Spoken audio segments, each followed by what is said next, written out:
Posting చేయించే అవకాశం ఉంది సార్. అట్లా కాదు సార్, అంటే ఎంతలో అవుతుంది సార్? ఒకసారి వస్తే మాట్లాడదామండి. అంటే కలిసి మాట్లాడమంటారండి?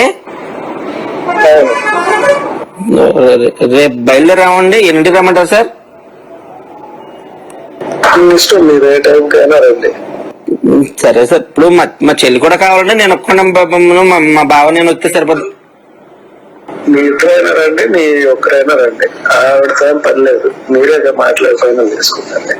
అవును సార్. అదే. సరే సార్, అయితే రేపు 10 గంటలకల్లా వచ్చేస్తాను సార్. వచ్చి మీకు కాల్ చేస్తాను సార్ ఈ నెంబర్కి. మాక్సిమం ఒకరు వస్తే బెటర్, ఇద్దరు వస్తే కూడా ఒకరితోనే కదా మాట్లాడేది. ఇంకా మీరు నెక్స్ట్ వాళ్ళు చెప్తారు కదా సార్. ఏం లేదు, కొంచెం ఇది సీక్రెట్ గా చేసుకునేటారు కదా. ఓకే, తప్పకుండా సార్. నాకు అర్థమైంది సార్. అంటే ఏం లేదు సార్, ఎంతనంటే నేను ఒకసారి మరి ఫిగర్ చెప్తే నేను ఒకసారి రెడీ చేసుకుంటాం సార్. మేము కూడా అందుకని అడుగుతున్నాం సార్. సార్ ఇది డిఎస్సి లో పోస్టింగ్, మీకు ఐడియా ఉంది? అవును సార్. మీరు వచ్చేసి మార్కెట్ ఇప్పుడు 15 లక్షలు అట్లా నడుస్తుంది. బాబాయ్ అంతంటే పెట్టలేమండి. ఏంటంటే డైరెక్ట్ గా పోస్టింగ్ ఇవ్వట్లే కదా. సరే, అది ఏదన్నా మీరు వచ్చి మాట్లాడితే ఏమన్నా నెగోషియేషన్స్ చేద్దామంటే చేద్దాం. సరే సార్, అయితే ఓకే అండి.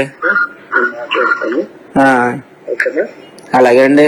వీలైతే నేను యాక్చువల్ ఏంటంటే నేను ఇప్పుడు టైం తక్కువ ఉంది కాబట్టి ఇంటికే పిలిపించి మాట్లాడతాను. మా ఇంట్లోనే మాట్లాడుకుందాం. Okay sir. అలాగే సార్. కొంచెం పర్సనల్ గా వస్తే మాట్లాడి చేద్దాం. తప్పకుండా సార్. ఓకే అండి, thank you sir.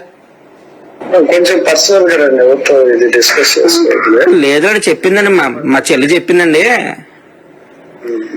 Post important కదా సార్. మా ప్రజెంట్ వస్తామండి, చూసుకుంటాం సార్. సరే అండి.